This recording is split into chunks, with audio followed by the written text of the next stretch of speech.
इबादत करते हैं और तुझसे ही सहायता चाहते हैं, तुझसे ही मदद चाहते हैं। किस बात के लिए?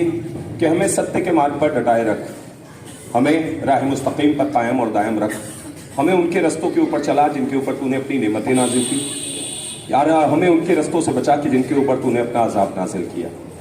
ये जो प्रार्थना मैं आपके सामने कर रहा हूँ, बहरहाल इसको किसी भी तरीके से आप लोग महसूस कर सकते हैं। मेरे पास बहुत ही कम वक्त है क्योंकि असर की नमाज का वक्त मुझे 4:15 बजे बताया गया है कि आज़ान होगी, लिहाजा मेरी कोशिश रहेगी मैं पॉइंट टू पॉइंट बात करूं। आज आपसे दिल खोल के मैं कोई बात नहीं कर सकता, उस दिन भी नहीं कर सका था और आज भी नहीं कर सकूंगा। लिहाजा आप किसी प्रॉब्लम के तहत बैठे हैं तो उसका सॉल्यूशन देना मैं समझता हूं कि मेरी जिम्मेदारी है।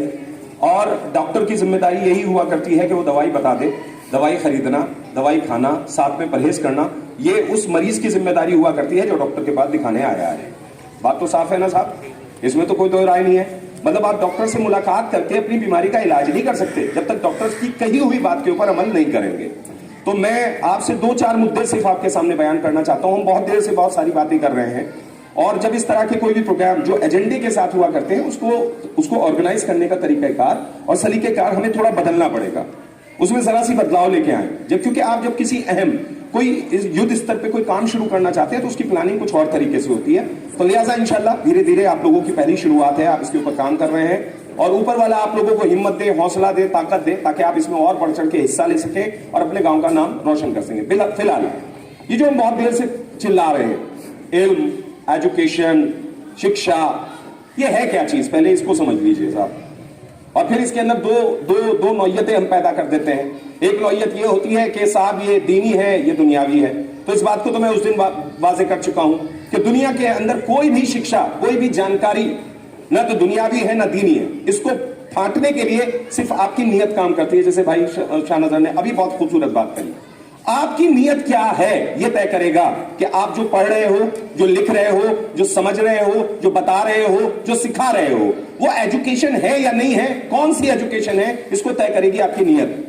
पहली बात तो यह है कि आप जो पढ़ा रहे हो, जो लिखा रहे हो, जो समझा रहे हो, जो पढ़ रहे हो, जो स्कूल में जा रहे हो, अगर आपके दिल के अंदर नीयत यह है कि यह सब करने के बाद इस सब के जरिए मैं उस ईश्वर तक पहुंच सकूं, उस ईश्वर की जानकारी हासिल कर सकूं, उस खुदा की मार्फत हासिल कर सकूं, अगर आपकी नीयत यह है तो आपका स्कूल में बस आपका बस्ता लेके घर से निकलना यह भी इबादत है, यह भी दीनी तालीमात का सिलसिला बनेगा।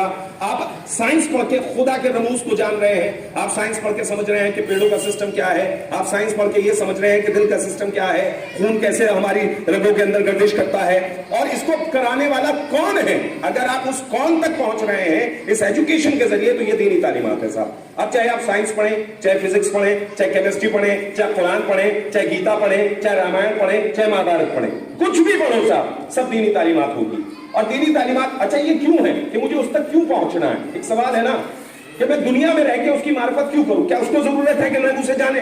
साहब आप और मैं जाने या ना जाने, ये सितारे उसको जानते हैं, ये चांद उसको जानते हैं, ये हवा उसको जानती है, ये सूरज उसको जानता है। तो उसको इस बात की जरूरत नहीं है कि आप उसे जानेंगे तो वो बड़ा ईश्वर बनेगा या बड़ा अल्लाह बन जाएगा। नहीं, उसे किसी चीज की जरूरत नहीं। आप मानो तब भी वो बड़ा है, नहीं मानोगे वो तब भी बड़ा है। साहब बात तो क्लियर हो रही है मेरी?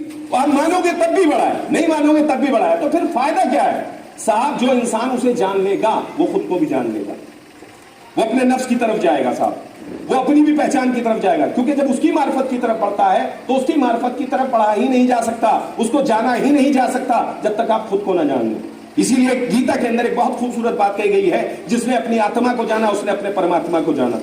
और यही बात हदीस की रोशनी में अगर आप देखना चाहें, जिसने अपने नफ्स को जाना उसने अपने रब को जाना। तो इसका मतलब यह है साइंस में आप क्या समझ रहे हैं खुद को, फिजिक्स में क्या समझ रहे हैं खुद को। अगर आप खुद को समझ के उस तक पहुंच रहे हो तो ये फिजिक्स पढ़ना भी इबादत, ये साइंस पढ़ना भी इबादत, आप उस तक पहुंच रहे हैं। तो पहली बात आप ये समझे कि ये जो एजुकेशन है इसका मकसद क्या है, क्यों हासिल कर रहे हैं आप। मरना तो जरूरत थोड़ी ना, ये बोतल लाके रखी गई तो इसके रखने का कोई तो मकसद होगा साहब। ये टेबल यहाँ पे लगाया गया इसका कोई ना कोई तो मकसद होगा, ये चेयर बिछी इसका कोई ना कोई तो मकसद होगा। चेयर इसलिए बिछी के लोग आके बैठे, माइक इसलिए रखा गया ताकि इस पे तकरीर की जाए। माइक लाके रख दिया जाता, सारा इंतजाम कर दिया जाता, कोई तकरीर ना करता तो ये बेकार था। ये कुर्सियां लाके बिछा दी गई, अगर इसमें आके कोई ना बैठता तो ये इनका बिछाना बेकार हो गया था। आप गौर कर रहे हैं, आप स्कूल में बच्चे को भेज रहे हो, माँ बाप उसके पीछे मेहनत कर रहे हैं, स्कूल पे स्कूल खुल रहे हैं, उसमें टीचर्स आ रहे हैं, आजान हो रही है, मैं बोतल ला के रखी और इसका पानी पीने के लायक नहीं है, तो ये बोतल लाना बेकार था, क्योंकि बोतल अपना फायदा। अच्छा, बोतल में पानी क्यों है? ताकि ये किसी की प्यास बुझा सके। अगर ये पानी पी के किसी की प्यास नहीं बुझ रही है तो इस पानी का मकसद पूरा नहीं हो रहा है। मैं सही कह रहा हूं गलत? सही बात है ना। आप बच्चे को स्कूल में भेज रहे हो साहब, आप मदरसे में भेज रहे हो, आप ट्यूशंस भी लगवा रहे हो, आप कोचिंग्स भी करा रहे हो, सारे काम कराइए साहब। आप मकसद क्या है, क्यों करा रहे हैं, क्या हासिल करेंगे आप इससे? पहले इसकी तरफ गौर फिक्र कीजिए। अगर आप इसकी तरफ गौर फिक्र कर सके, अगर आपको मकसद समझ में आ सका, तो मकसद हमेशा इंसान की नुमाइंदगी करता है, उसके रास्ते आसान हो जाते हैं। तो पहले इस एजुकेशन का मकसद समझिए साहब। मैं आपको कम लफ्जों में अगर बताना चाहूं, इस एजुकेशन से अगर आपका बच्चा स्कूल में जाके कामयाब हुआ या नहीं हुआ, आपका बच्चा किताबें पढ़ के कामयाब हुआ या नहीं हुआ, आपका बच्चा कॉलेज में एडमिशन लेके कामयाब हुआ या नहीं हुआ, अगर आप इसका पता लगाना चाहते हैं तो आप ये देखिए कि आपके बच्चे के अंदर ट्रिपल सी पैदा हुए या नहीं हुए। मैंने क्या बोला? ट्रिपल सी, 3 सी। क्या बोल रहा हूं? 3 सी। बच्चे बोलेंगे क्या बोल रहा हूं? 3 सी, ट्रिपल सी की बात कर रहा हूं। बेटे मेरी बात सुन लोगे तो शायद काम आ जाएगी आप लोगों के। ट्रिपल सी का मतलब क्या है? पहले सी का मतलब है कि इंसान स्कूल जा रहा है, कॉलेज जा रहा है, किताबें पढ़ रहा है, साइंस पढ़ रहा है, फिजिक्स पढ़ रहा है, केमिस्ट्री पढ़ रहा है, कुरान पढ़ रहा है, हदीस पढ़ रहा है, कुछ भी पढ़ रहा है, सबसे पहले उसका कैरेक्टर बनना चाहिए, उसका किरदार बनना चाहिए।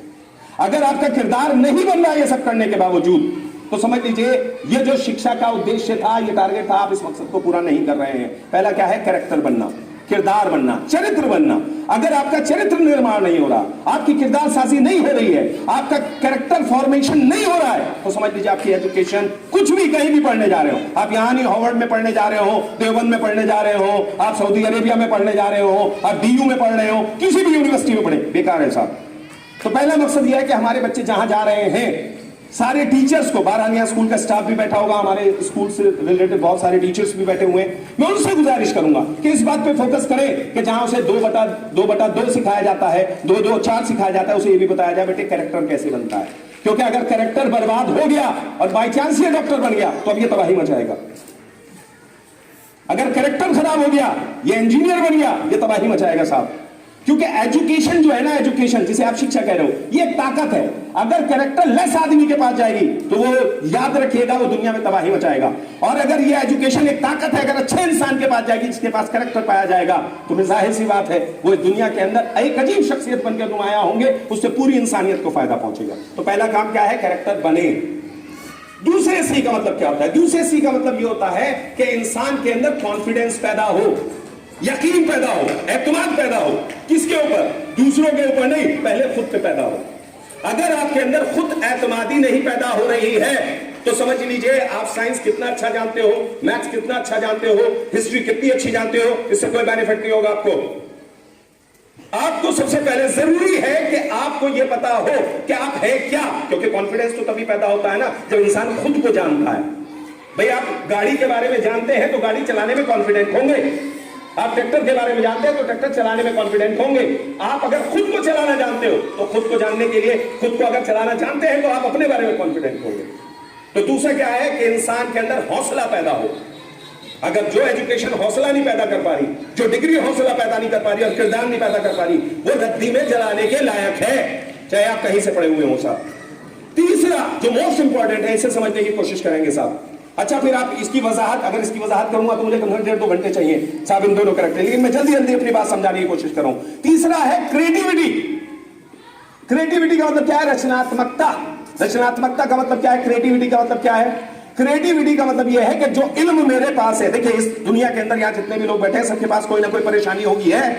किसी को घर के अंदर परेशानी होगी, बच्चों की तरफ से परेशानी होगी, बीवी की तरफ से परेशानी होगी, खेती की तरफ से परेशानी होगी, गवर्नमेंट की पॉलिसी से परेशानी है, सबके पास परेशानी है। लेकिन अब क्रिएटिविटी, अगर कोई एजुकेशन जो इल्म आपने हासिल किया है तो आप वो एजुकेशन आपको यह भी सिखाए कि उस इल्म का इस्तेमाल करके जो आपने हासिल किया है उसको बरूए काल लेके आया जा सके, उसका इस्तेमाल किया जा सके और उसका इस्तेमाल करके आपकी जिंदगी में जो रोजाना की दिक्कतें आ रही हैं उसका कोई सॉल्यूशन मिल सके। आप कुरान पढ़ते हैं, पूरा कुरान पढ़ लीजिए, लेकिन अगर जिंदगी के मसले हल नहीं कर पा रहे तो कुरान पढ़ना कोई फायदेमंद नहीं रहा आपके लिए। आपने गीता पूरी की पूरी रट ली, लेकिन जिंदगी के अगर आपके छुपे हुए भेदों को नहीं खोला जा रहा है और आपकी समस्याओं का समाधान नहीं हो रहा है तो गीता पढ़ना कोई फायदेमंद बात नहीं है साहब। कुरान गीता या जितनी भी धार्मिक किताबें या साइंस की बुक या मैथ्स की बुक, अरे एक बच्चा है 8वीं में पढ़ता है, 8वीं में पढ़ने के बाद जो 10वीं में पढ़ लिया, कम से कम उसे इतना तो पता होना चाहिए इस वरांडे के अंदर कितनी ईंटें बिछेंगी। अगर वो इतना भी नहीं निकाल पा रहा तो समझिए बेकार हो गया बच्चा ये। अगर वो ये कह रहा है कि साहब मिस्त्री को बुलवाइए, वो बताएगा अरे भाई तुझे ईंट का साइज बता दिया, तुझे वरांडे का साइज बता दिया, तो तुझे तो कम से कम निकाल के बता देना चाहिए एक्यूरेट कितनी ईंटें लगेंगी, ना एक फालतू ना एक कम।